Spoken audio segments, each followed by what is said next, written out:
Hey, salut à tous les gars, c'est Reigns, j'espère que vous allez bien. Bienvenue à tous sur ma nouvelle chaîne YouTube qui sera consacrée uniquement au cinéma cette fois-ci. Je vais un petit peu plus me centrer là-dessus pour que ce soit bien plus clair dans la gestion de mes vidéos. Parce que c'est vrai que sur ma chaîne principale, on commence à se disperser un petit peu entre le cinéma, les jeux vidéo, les highlights, enfin un peu de tout. Donc c'était compliqué. Ici, on va séparer la chose. Vous trouverez uniquement du cinéma, avec quelques présentations de films, quelques avis que j'ai eus en regardant certains films, afin de vous faire découvrir un petit peu certaines choses. Peut-être des choses que vous connaissez déjà, peut-être pas. Et aujourd'hui, voilà, c'est la première vidéo où je vais vous donner mon avis sur un film turc.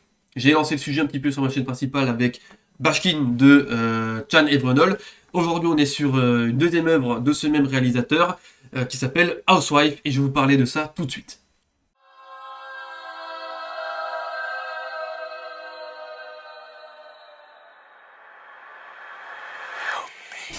Alors, Housewife, qu'est-ce que c'est? Alors, désolé pour mon accent, je suis mauvais. Housewife, c'est compliqué en plus à dire. C'est un film turc avec une production américano-turque. Il y a des Américains, il y a du turc. C'est un film d'horreur, thriller si vous voulez. Il dure 1h22, il est sorti en 2017, a été présenté dans les festivals, dont notamment celui de Gérard Mer. Donc bon, c'est un petit film qui est sorti un petit peu...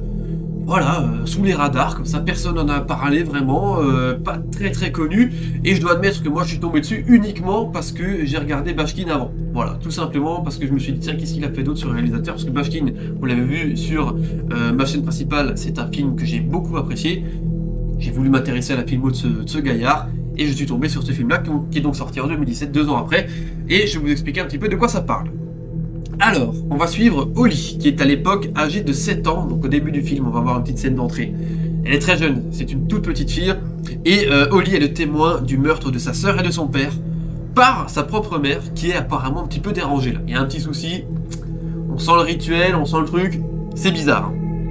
On va avoir ensuite une ellipse, 20 ans plus tard, Holly porte toujours en elle des séquelles et des traumatismes de jeunesse. Bah forcément, c'est pas tous les jours qu'on voit sa sœur et son père se faire charcuter par la maman, donc bon, c'est pas l'idéal.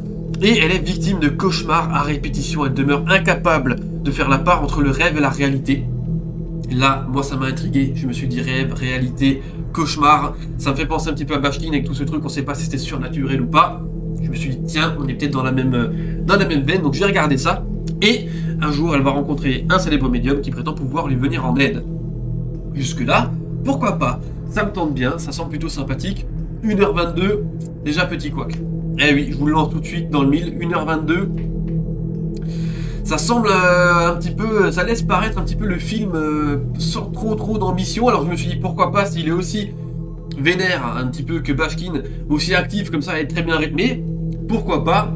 Moi je me lance, je regarde. J'étais encore à ce moment-là pas trop craintif, surtout que l'affiche que vous voyez ici, que je vous ai mis, elle est plutôt sympa, elle est intrigante, un petit peu de tout. Et d'ailleurs, cette affiche représente très bien le film parce qu'il y a un petit peu de tout. Il y a de tout. Ce film-là, c'est what the fuck. On va y venir, mais voilà, je vous garantis que c'est un film un peu bizarre, très spécial. Enfin bref, parlons déjà du casting de ce film. Ce casting est déjà très particulier. Pourquoi? Parce que nous avons une actrice française qui est dans le rôle de Holly, donc notre personnage principal, c'est Clémentine Podiatz. Alors je sais pas comment on dit son nom, je suis désolé, je la connaissais pas. Elle est ici, premier rôle. C'est pas folichon. Je vous le dis. Le casting, il est pas foufou. Ça joue pas à des masses. C'est soit super monolithique, soit j'en fais des caisses à foison. C'est un truc de fou. Enfin bref. Bon, le casting, comme dans Bashkin, Bashkin, le casting c'était pas le haut du panier, ça c'est clair. Mais il y avait quand même quelque chose, on y croyait. Et là, c'est déjà un petit peu plus compliqué. On a aussi en second rôle, enfin dans le rôle du médium, nous avons David Sakurai. Pareil, lui c'est... Je sais pas. Bon, on va dire que le casting il a été fait un peu... Voilà, c'est un casting de potes, ils se connaissent peut-être tous. On les a tous fait venir ensemble parce que là, pour le coup, effectivement, c'est pas glorieux. Et après, bon, on a quelques seconds rôles. Rien de particulier, des acteurs pas connus. J'ai regardé un petit peu à chacun leur filmographie. C'est soit leur premier ou peut-être dernier film d'ailleurs.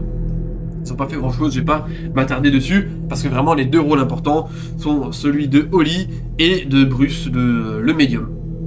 Alors, par où commencer ensuite, après ce casting déjà pas foufou. Comme je vous disais, le film dure 1h22 et la première scène d'intro est pas trop mal. Pourquoi la première scène d'intro est pas trop mal? Parce que nous avons effectivement ici la vision d'une enfant dans une grande maison. Voilà, un soir, enfermée dans sa chambre avec sa grande sœur, parce que sa mère ferait des rituels étranges. Pourquoi pas? Et bah vous vous en doutez, ça dégénère. Voilà, comme je vous disais, on arrive sur le meurtre du père et de la sœur de notre héroïne. Et bah le meurtre de la sœur est un petit peu nanardesque. En fait, il est un peu what the fuck. Il aurait pu très bien marcher. En fait, il fait un peu moite-moite. Il est intéressant parce que c'est un peu original, c'est un peu bizarre. La vision de l'enfant qui voit ça, effectivement, peut être un peu perturbée, mais qu'est-ce qui est en train de se passer? Et puis après, on a la mort du père, qui lui est carrément qui est très visuel. Voilà, on a du sang, on a de la coupure, on a des gros plans. Bon, c'est pas trop mal. Je me suis dit, ça commence pas trop mal. Et attention, les acteurs sont déjà pas bons ici, hein. Mais je me suis dit, c'est pas trop mal. On laisse le bénéfice du doute parce que là, forcément, ce sont des enfants. La mère complètement hystérique. Les pères, on l'a juste vu pour se faire charcuter. Donc bon, je me suis dit, on laisse le bénéfice du doute. On va enchaîner. La première scène est sympa. C'est parti. Lançons. Pourquoi pas. Et à partir de là, la première scène dure 10 minutes. Hein. Peut-être même pas 10 minutes. Et à partir de là, les amis, comment dire, c'est la déchéance totale. C'est la déchéance totale. D'un coup, on redescend la pression qui a été mise en place un petit peu dans la première scène. Et ça devient chiant. Les amis, ça devient chiant. Oh mon Dieu. Alors, c'est rare que ça m'arrive. Je me suis endormi. Non, sans déconner, je me suis endormi. J'ai vu les 35 premières minutes d'une traite. Je me suis endormi, je pense, un bon quart d'heure. 20 minutes. Je me suis réveillé quand il restait les 25 dernières minutes de film. Comment vous dire? Là, moi ça m'arrive jamais. Sur 1h20 de film, dormir 20 minutes, je sais pas si vous vous rendez compte du ratio là. Parce qu'en fait, à partir du moment où la scène principale, la scène d'intro est passée, c'est l'enfer. Le casting est mauvais, je vous dis, ça joue mal. Franchement, c'est pas convaincant, on a du mal à rester accroché. Je l'ai regardé en voix STFR. Pour un film turc, ça parle anglais, donc déjà, à la VO, je comprends pas. D'accord. Ensuite, succession de scènes qui n'ont aucun sens. Parce que oui, alors attention, alerte spoiler, je vous le dis tout de suite, parce que je pense pas qu'après ce que je vais vous dire, vous irez voir le film. Ça m'étonnerait fortement. Alerte spoiler, notre nana, je vous disais qu'elle avait des traumatismes encore 20 ans après. Qu'est-ce que c'est le traumatisme d'après vous? Qu'est-ce que c'est? Qu'est-ce que c'est? Je vous ai donné un petit indice. Et oui, sa sœur a été noyée dans des chiottes. Voilà. Sa sœur a été noyée dans des chiottes, c'est improbable. 20 ans avant, et aujourd'hui, le traumatisme qu'elle a, c'est qu'elle ne peut plus voir un chiotte en peinture. Vous voyez ce que je veux dire? C'est qu'on voit une scène qui nous explique ça, parce que c'est pas tout de suite dit. Hein. On nous le fait comprendre parce qu'on voit notre personnage principal, elle est pissée dans la baignoire. Wow! Qu'est-ce qui se passe? Qu'est-ce qui se passe? Voilà, mais en fait, comment voulez-vous être accroché par le personnage principal quand son traumatisme, c'est d'avoir peur des chiottes? Non mais sans déconner! Sans déconner, c'est ça. Le traumatisme, c'est ça. Elle est pas bien. Ça va pas du tout. Elle a peur des poussettes aussi. Enfin bref, traumatisme. Tout qui lui rappelle sa mère et le meurtre de sa sœur. Bon, voilà. Ça foire. En scène classique. Pas grand chose à relever là-dessus. Donc là, en attendant, je me dis, putain, la redescente est fulgurante. Après, il y a un petit dîner. On nous explique qu'en gros, voilà, il y a un médium qui va passer lors d'un gala, si je me trompe pas, pour nous parler un petit peu. Ben voilà, de son talent de médium, peut-être de sa secte, de son truc, de sa petite religion qu'il a créée et tout ça. Et là, ça lui fait tilt à notre héroïne. Putain, médium, une secte, le nom de la secte l'interpelle, ça lui refait penser sa mère. Et elle se dit, tiens, pourquoi pas, je vais aller voir ce gars-là, je vais rencontrer ce médium pour voir un petit peu ce qu'il en est, peut-être que j'aurai quelques réponses. Et à partir de là, ça foire, je me suis endormi. Voilà. À partir de là, je me suis endormi, parce que déjà pour arriver jusque-là, c'est très long. Et en plus, dans cette vidéo, j'ai quand même regardé le moment que j'ai raté. Hein, je suis pas quand même... Hein, j'ai regardé. Ça ne raconte rien. On est perdu. Il y a des scènes qui sont mises là pour être là. On a un plan à 3 dans le film, on ne sait pas ce qu'il vient faire là. Je vous le dis. Il est là, je comprends pas. Je comprends pas ce qu'il vient faire là, ce plan à 3. Il n'a aucun sens.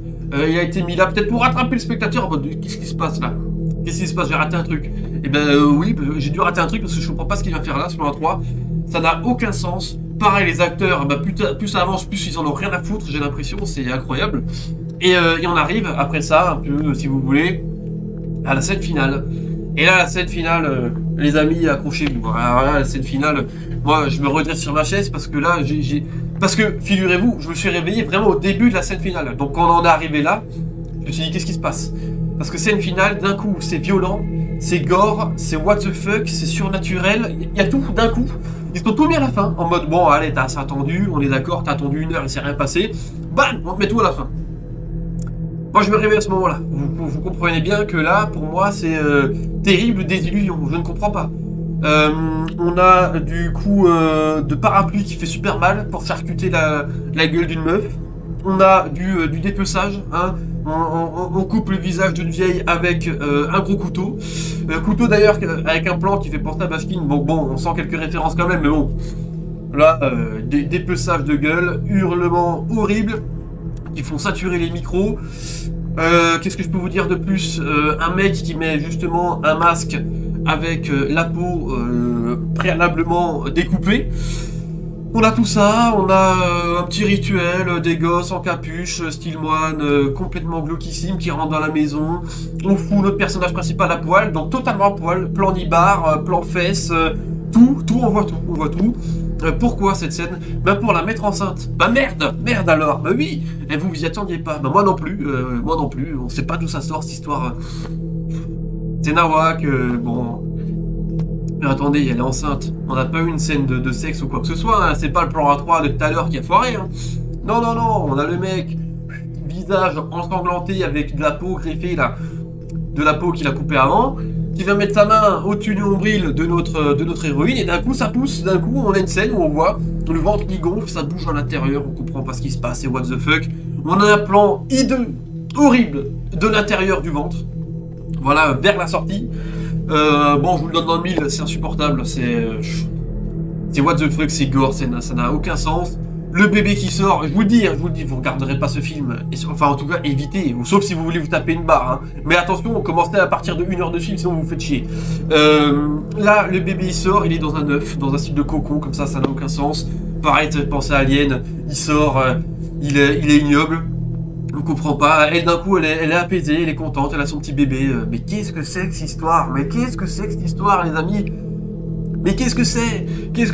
On fait les vêtements du bébé avec la peau de la vieille qui est découpée derrière. Oh là.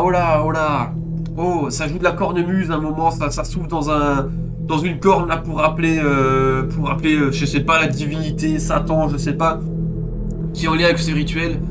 C'est nanar, d'un coup ça devient n'importe quoi. Mais attention, tout ça c'est très gore en plus. Hein. Il y a du sang, comme dit, le dépeçage du visage, c'est en plein cadre, ça, ils ont mis tous les trucs, hein, les caméras étaient bien placées. Hein. Mais pourquoi? Pourquoi, les amis, je ne comprends pas. Et puis la fin... Oui, parce que la fin... Mais qu'est-ce que vous voulez que je vous dise? Elle sort à poil, dehors, c'est enneigé, il y a une centaine de moines qui sont posés dehors, en train de l'attendre, en train de l'adorer, en mode c'est le Messie, avec son bébé... Des tentacules, attention, on n'est pas au Japon, hein. Des tentacules qui descendent du ciel. On sait pas ce que c'est, le style de divinité à la Lovecraft, je sais pas si vous voyez ce que je veux dire. Un truc qui n'a aucun sens, qu'on n'a pas évoqué de tout le film, à part à travers quelques petits dessins d'enfants. Je sais pas, franchement je sais pas. Quand j'ai vu ça au départ, je me suis dit non, il faut que je regarde le passage que j'ai raté, j'ai dû rater quelque chose d'important. Pas du tout, hein. J'ai rattrapé la demi-heure que j'ai raté. On ne sait pas comment on en arrive là, hein. Ce dérapage total, voilà. On sait pas, je sais pas, franchement je n'ai aucune idée. C'est un film complètement what the fuck et je comprends pourquoi soudainement j'ai vu que les critiques étaient éclatées parce que c'est vrai que là, après Bashkin, on comprend pas pourquoi il nous a fait ça. Hein.